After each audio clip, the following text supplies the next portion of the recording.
El libro de Ezequiel, capítulo 41. Después el hombre me llevó al santuario del templo. Midió el espesor de los muros a cada lado del portal y era de 3 metros con 20 centímetros. El portal medía 5 metros con 30 centímetros de ancho y los muros a cada lado tenían una longitud de 2 metros con 70 centímetros. El santuario en sí era de 21 metros con 20 centímetros de largo y 10 metros con 60 centímetros de ancho. Luego él pasó del santuario a la sala interior. Midió los muros a cada lado de la entrada y tenían un espesor de 1 metro con 10 centímetros. La entrada medía 3 metros con 20 centímetros de ancho y los muros a cada lado de la entrada tenían una longitud de 3 metros con 70 centímetros.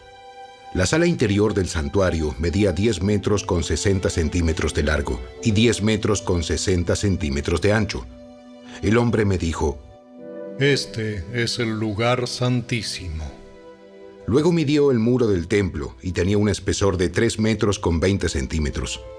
Había una hilera de habitaciones a lo largo del muro exterior.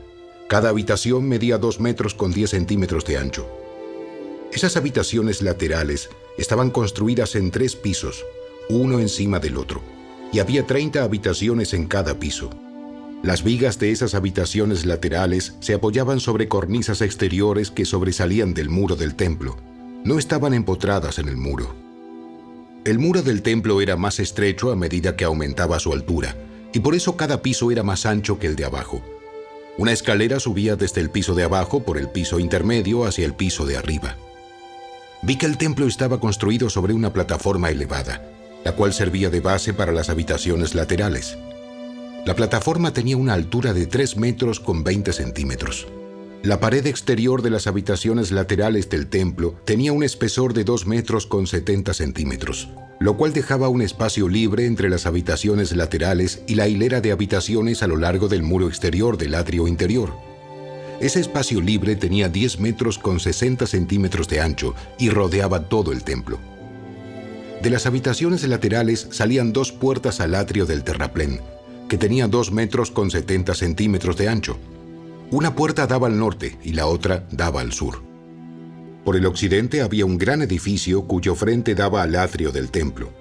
De ancho medía 37 metros con 10 centímetros, de largo 47 metros con 70 centímetros. Sus muros tenían 2 metros con 70 centímetros de espesor. Luego, el hombre midió la longitud del templo y era de 53 metros. El atrio que rodeaba el edificio con los muros incluidos tenía de largo 53 metros más. El atrio interior al oriente del templo también tenía 53 metros de ancho. El edificio al occidente, con sus 2 muros incluidos, también tenía 53 metros de ancho. El santuario, la sala interior y la antesala del templo tenían un revestimiento de madera, al igual que los marcos de las ventanas empotradas.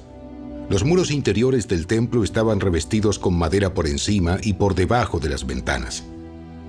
También estaban revestidos de madera el espacio sobre la puerta que daba a la habitación interior y sus paredes, por dentro y por fuera. Todas las paredes estaban decoradas con querubines tallados, cada uno con 2 caras, y había una palmera tallada entre cada querubín. Una cara, que era de hombre, miraba hacia la palmera de un lado. La otra cara, de un león joven, miraba hacia la palmera del otro lado. Las figuras estaban talladas por todo el interior del templo, desde el piso hasta la parte superior de las paredes, incluido el muro exterior del santuario. En la entrada al santuario había columnas cuadradas y eran similares a las que había en la entrada del lugar santísimo. Había también un altar de madera, que medía 1 metro con 60 centímetros de alto y 1 metro con 10 centímetros de ancho. Las esquinas, la base y los costados del altar estaban hechos de madera. El hombre me dijo: Esta es la mesa que está delante de la presencia del Señor. Tanto el santuario como el lugar santísimo tenían doble entrada, y cada entrada consistía en 2 puertas giratorias. Las puertas que conducían al santuario estaban decoradas con querubines tallados y palmeras talladas, como las de los muros. Había un techo de madera frente a la antesala del templo. A ambos lados de la antesala había ventanas empotradas, decoradas con palmeras talladas. Las habitaciones laterales a lo largo del muro exterior también tenían techos.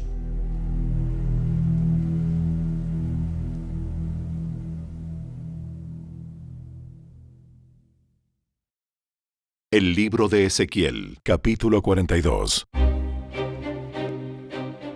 Luego el hombre me llevó afuera del atrio del templo por la puerta norte. Entramos al atrio exterior y llegamos a un conjunto de habitaciones edificadas contra el muro norte del atrio interior. Esta estructura tenía 53 metros de largo y 26 metros con 50 centímetros de ancho. La entrada abría hacia el norte. Un grupo de habitaciones daba al espacio del atrio interior, que tenía 10 metros con 60 centímetros de ancho. Otro grupo de habitaciones daba al empedrado del atrio exterior. Ambos grupos tenían 3 pisos de alto y estaban construidos uno frente al otro. Entre los dos grupos de habitaciones se extendía un pasillo de 5 metros con 30 centímetros de ancho, que recorría los 53 metros de largo del complejo, y todas las puertas daban al norte. Cada uno de los 2 pisos de arriba era más angosto que el de debajo, porque era necesario dejar espacio delante de ellos para los pasillos. Dado que eran 3 pisos y no tenían columnas de apoyo como las habitaciones de los atrios, cada piso de arriba comenzaba más atrás en relación con el piso de debajo. Había un muro exterior de 26 metros con 50 centímetros de largo que separaba las habitaciones del atrio exterior. Este muro agregaba longitud al conjunto exterior de habitaciones, que medía solo 26 metros con 50 centímetros de largo, mientras que el conjunto interior, las habitaciones que daban al templo, tenía 53 metros de largo. Desde el atrio exterior había una entrada a estas habitaciones por el oriente. En el lado sur del templo había 2 grupos de habitaciones, entre el templo y el atrio exterior, inmediatamente al sur del atrio interior. Estas habitaciones estaban dispuestas de la misma manera que las habitaciones del lado norte. Había un pasillo entre ambos grupos de habitaciones, igual que en el complejo de edificios del lado norte del templo. Este complejo de habitaciones medía lo mismo de largo y de ancho que el otro complejo, y tenía las mismas entradas y puertas. Las dimensiones de uno y otro eran idénticas. De modo que había una entrada en el muro, frente a las puertas del conjunto interior de habitaciones, y otra entrada en el lado oriental, al final del pasillo interior.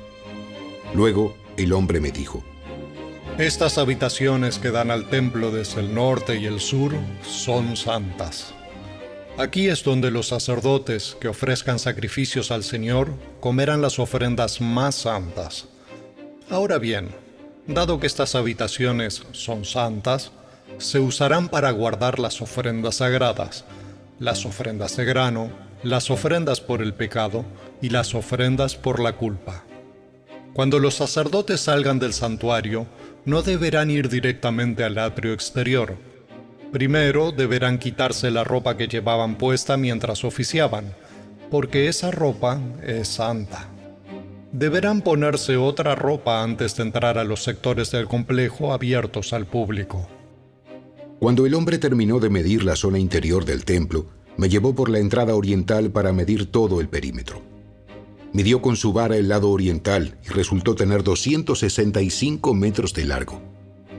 Luego midió el lado norte y también tenía 265 metros.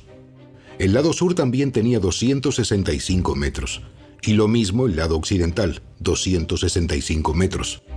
Así que la zona medía 265 metros en cada lado y tenía un muro alrededor para separar lo santo de lo común.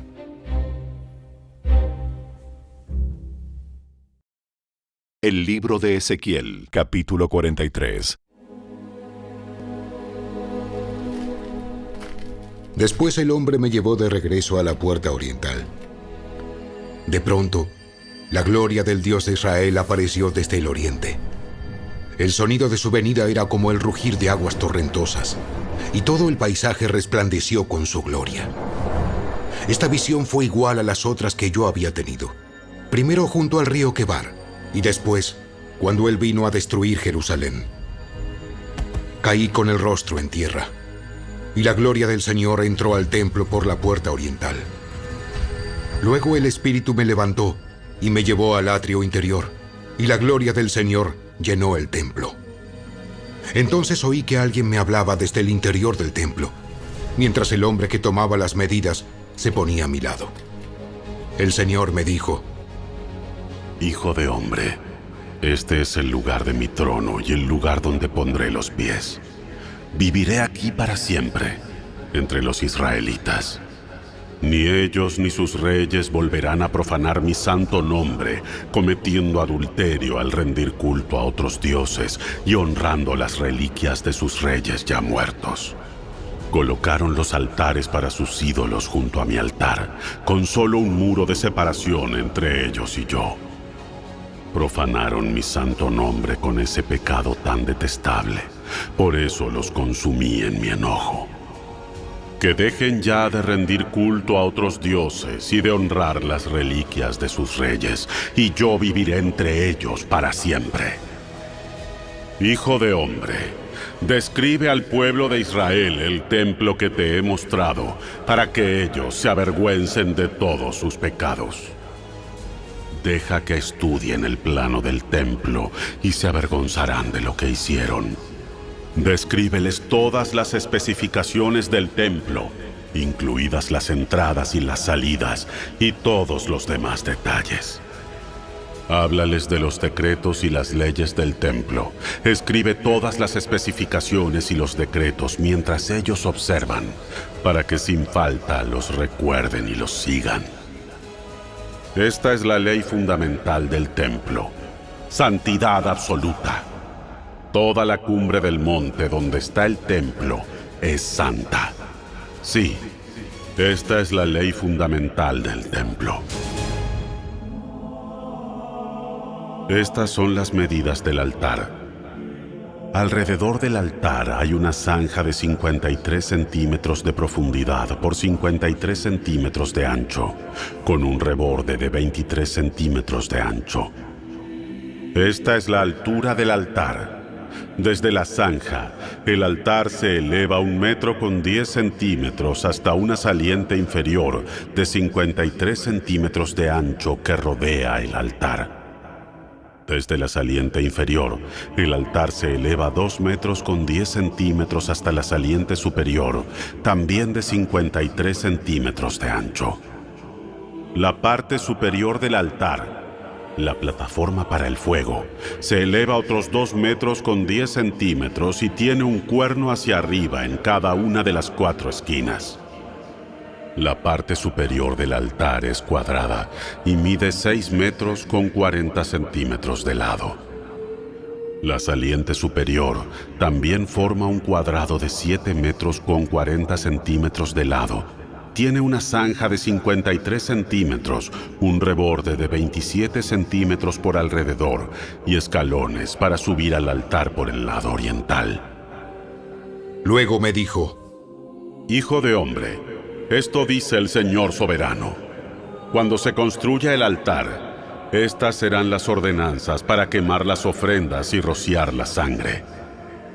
En ese tiempo, a los sacerdotes levitas de la familia de Sadoc, quienes ministran delante de mí, se les dará un becerro para la ofrenda por el pecado, dice el Señor soberano. Tomarás parte de la sangre del animal y con ella untarás los 4 cuernos del altar, las 4 esquinas de la saliente superior y el reborde que rodea la saliente. Esto limpiará el altar y hará expiación por él. Luego tomarás el becerro para la ofrenda por el pecado y lo quemarás en el lugar indicado afuera de la zona del templo. El segundo día, sacrificarás como ofrenda por el pecado un cabrito que no tenga ningún defecto físico. Después, nuevamente limpiarás el altar y harás expiación por él, tal como hiciste con el becerro. Cuando hayas terminado con la ceremonia de purificación, ofrecerás otro becerro que no tenga defectos y un carnero perfecto del rebaño. Se los presentarás al Señor, y los sacerdotes los rociarán con sal y los ofrecerán como ofrenda quemada al Señor. Diariamente, durante 7 días, se sacrificarán un cabrito, un becerro y un carnero del rebaño como ofrenda por el pecado. Esos animales no deberán tener ningún defecto físico. Hazlo diariamente, durante 7 días, para limpiar el altar y hacer expiación por él, y así quedará apartado para un uso santo. A partir del 8º día, Los sacerdotes sacrificarán a diario sobre el altar las ofrendas quemadas y las ofrendas de paz del pueblo. Entonces los aceptaré a ustedes. Yo, el Señor soberano, he hablado.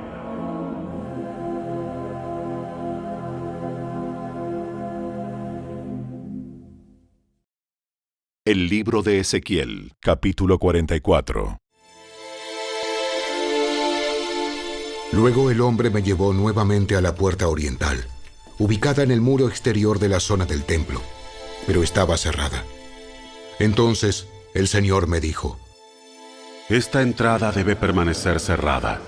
Nunca volverá a abrirse. Nadie jamás la abrirá ni entrará por ella, pues el Señor, Dios de Israel, entró por aquí. Por lo tanto, permanecerá siempre cerrada. Únicamente el príncipe podrá sentarse debajo de esta entrada para disfrutar de una comida en la presencia del Señor, pero solo podrá entrar y salir por la antesala de la entrada. Luego el hombre me llevó por la entrada norte hasta el frente del templo. Miré y vi que la gloria del Señor llenaba el templo del Señor. Así que caí al suelo rostro en tierra. Entonces el Señor me dijo: Hijo de hombre, presta mucha atención. Usa los ojos y los oídos y escucha atentamente todo lo que te diga sobre las ordenanzas acerca del templo del Señor. Presta mucha atención a los procedimientos para usar las entradas y las salidas del templo. Da a esos rebeldes, los israelitas, este mensaje de parte del Señor soberano. Oh pueblo de Israel, basta ya con tus pecados detestables. Has traído a extranjeros incircuncisos a mi santuario, gente que no tiene corazón para Dios. De ese modo, profanaste mi templo incluso mientras me ofrecías mi alimento, la grasa y la sangre de los sacrificios. Además de todos tus otros pecados detestables, rompiste mi pacto. En lugar de proteger mis ritos sagrados, contrataste a extranjeros para que se encargaran de mi santuario. Por lo tanto, esto dice el Señor soberano: ningún extranjero, ni siquiera de los que viven entre los israelitas, entrará en mi santuario si no se ha circuncidado y entregado al Señor. Además, los hombres de la tribu de Leví que me abandonaron cuando Israel se alejó de mí para rendir culto a ídolos, tendrán que sufrir las consecuencias de su infidelidad. Aún así, podrán servir como guardias del templo y porteros. Podrán matar los animales para las ofrendas quemadas y estar presentes para ayudar al pueblo. Sin embargo, incitaron a mi pueblo a rendir culto a ídolos e hicieron que los israelitas cayeran en un pecado muy grave. Por eso hice un juramento solemne de que tendrán que sufrir las consecuencias por sus pecados, dice el Señor soberano. No se les permite acercarse a mí para ministrar como sacerdotes. Tampoco se les permite tocar ninguno de mis objetos santos ni las ofrendas santas, pues deberán cargar con la vergüenza de todos los pecados detestables que cometieron. Servirán como cuidadores del templo a cargo del trabajo de mantenimiento y las tareas generales. Sin embargo, los sacerdotes levitas de la familia de Sadoc continuaron sirviendo fielmente en el templo cuando los israelitas me abandonaron para rendir culto a ídolos. Estos hombres servirán como ministros míos, estarán en mi presencia y ofrecerán la grasa y la sangre de los sacrificios, dice el Señor soberano. Solo ellos entrarán en mi santuario y se acercarán a mi mesa para servirme. Ellos cumplirán todos mis requisitos. Cuando entren por la puerta al atrio interior, deben vestir solamente ropa de lino. No se vestirán con lana cuando estén de turno en el atrio interior o en el templo mismo. Llevarán puestos turbantes de lino y ropa interior de lino. No deberán vestir nada que los haga transpirar. Cuando regresen al atrio exterior donde está el pueblo, tendrán que quitarse la ropa que usaron mientras me sirvieron. Dejarán esa ropa en las habitaciones sagradas y se cambiarán, a fin de no poner a nadie en peligro al transmitirle santidad con esa ropa. No se raparán la cabeza, ni se dejarán crecer demasiado el cabello, sino que deberán recortárselo con frecuencia. Los sacerdotes no beberán vino antes de entrar al atrio interior. Podrán casarse únicamente con una virgen de Israel o con la viuda de un sacerdote. No podrán casarse con otras viudas ni con mujeres divorciadas. Enseñarán a mi pueblo la diferencia entre lo santo y lo común, entre lo ceremonialmente puro y lo impuro. Servirán de jueces para resolver cualquier desacuerdo que surja en mi pueblo, y sus decisiones tendrán que basarse en mis ordenanzas. Y los sacerdotes mismos deberán obedecer mis instrucciones y decretos en todos los festivales sagrados y ocuparse de que los días de descanso sean apartados como días santos. Un sacerdote no deberá contaminarse al estar en presencia de un cadáver, a menos que se trate de su padre, su madre, uno de sus hijos, de sus hermanos o hermanas solteras. En tales casos está permitido. Aún así, podrá volver a desempeñar sus tareas en el templo solo después de purificarse ceremonialmente y luego esperar 7 días. El primer día que vuelva a su trabajo y entre al atrio interior y al santuario, deberá presentar una ofrenda por su propio pecado, dice el Señor soberano. Los sacerdotes no tendrán ninguna parte ni porción de la tierra, porque solo yo seré su preciada posesión. Su alimento provendrá de las ofrendas y los sacrificios que el pueblo lleve al templo, las ofrendas de grano, las ofrendas por el pecado y las ofrendas por la culpa. Todo lo que alguien aparte para el Señor pertenecerá a los sacerdotes. Los primeros frutos maduros y todas las ofrendas presentadas al Señor pertenecerán a los sacerdotes. También les darán a los sacerdotes la primera masa para que el Señor bendiga los hogares de ustedes. Los sacerdotes tendrán prohibido comer carne de cualquier ave o animal que muera de muerte natural o por haber sido atacado por otro animal.